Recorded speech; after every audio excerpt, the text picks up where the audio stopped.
This is the Apple Mac Mini M4. It came out last year, so I'm sure you're aware as to what this computer is. I'm sure you've seen a lot of YouTubers talk about this computer and talk about how amazing it is. And they're right. This is an amazing little computer. Apple got a lot of things right with this. In fact, they got several things right about it. One is the M4 chip, very powerful, but it's very quiet as well, very efficient. The entry point of £600, £600, very, very attractive for a computer this powerful. They shrunk the size of the Mac Mini significantly as well. It used to be a lot bigger, a lot heavier, and now we've got this little baby computer. It's very cute. But I think the biggest thing, the most significant thing, was that they increased the base model's memory from 8 gigabytes of memory to 16. And that was a game changer. And that's something that Apple has now done across all of their Macs, all of their MacBooks.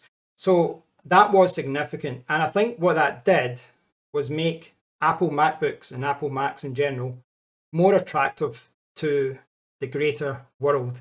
I think there's a lot of people jumping over from Linux and Windows to Apple Macs simply because their range of computers now, they're not limited by 8 gigabytes of memory.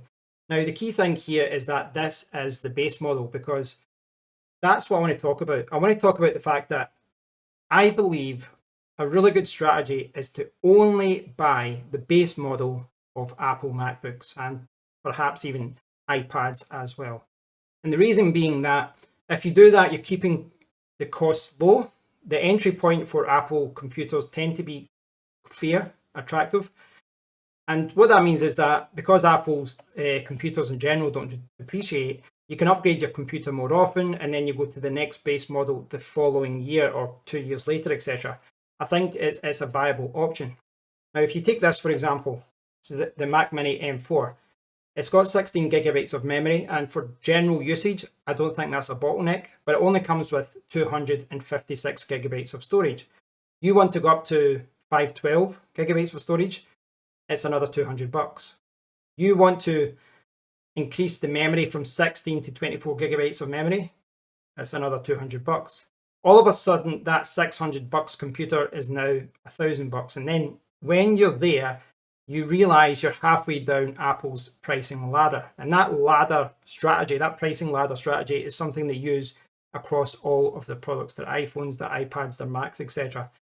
When you're at the $1,000 range, you start looking at the Mac Mini Pros. It's got the M4 chip, you get Thunderbolt 5, and then something, you need more memory, you need more storage, you start adding a little bit more, and before you know it, you're at $2,000, you're at $2,500, and you think, well, now I might as well just get a Mac Studio because I'm, at that price range. And, then you think, well, I need a little bit extra memory.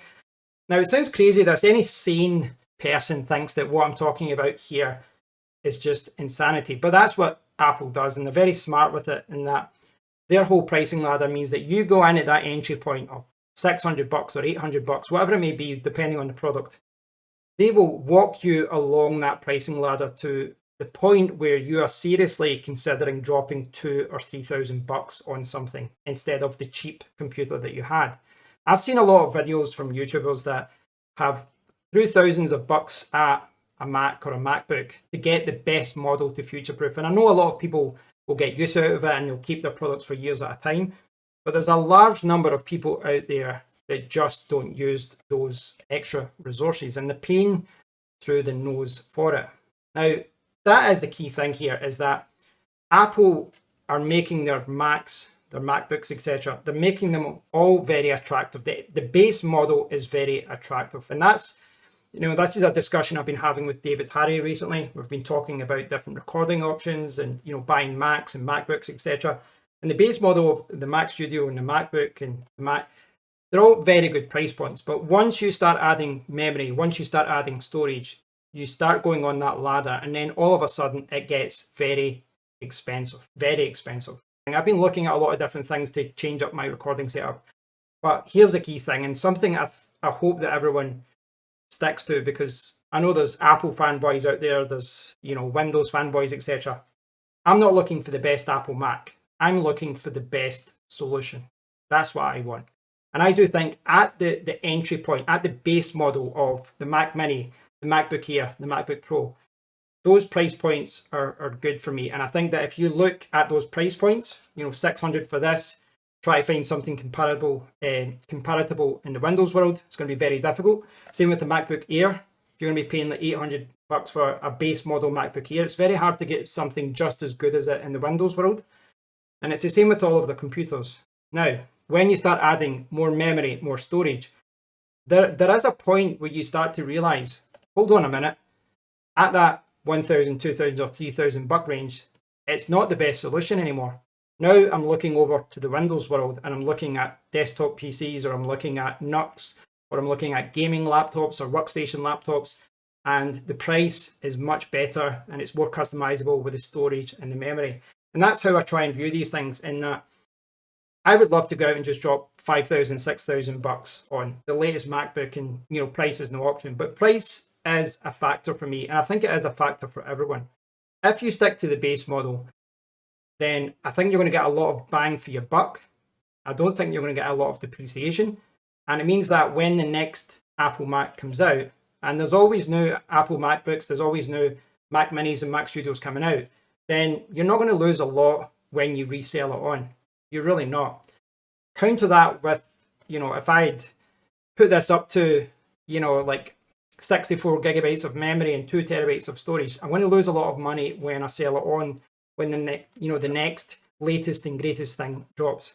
So I think it is a good strategy for a lot of people to think about. Just try and work around the limitations of what a Mac offers. Now, I think storage, it's a little bit easier to do that. There's all these kind of Thunderbolt enclosures and different things. It's very easy to work around storage, in my opinion. I don't think it's a big inconvenience to just attach an enclosure or a portable SSD. Memory is a little bit more difficult. And certainly, for YouTubers, video editing programs tend to be memory hungry. So we want to up the memory there. But there's a lot of ways to work around, like DaVinci Resolve, which I use. You can drop the timeline down to 1080p, you can use proxies. There's lots of little tricks that you can use to prevent the swapping from the memory to the SSD when the memory is bottlenecked. So I'd love to put it over to you guys. I'd love to hear what you think about this strategy, this patented strategy about just buying the base model.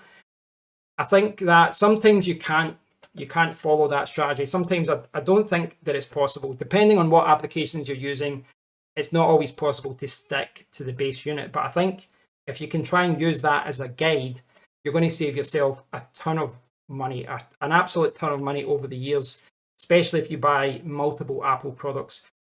Don't let the FOMO kick in. Don't let the FOMO kick in that you need the extra memory, you need the extra storage.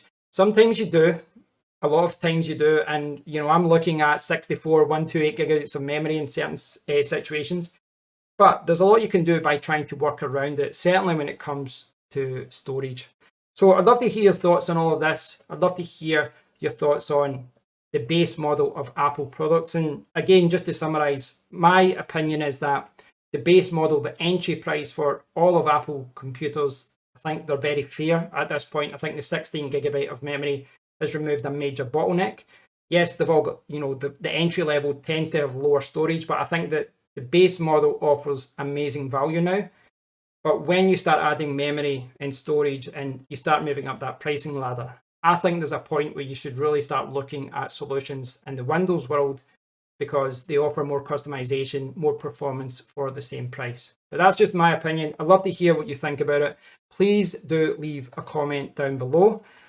And of course, as always, subscribe, like the channel, do all the good stuff. And until next time, I'll get this the right way. Goodbye.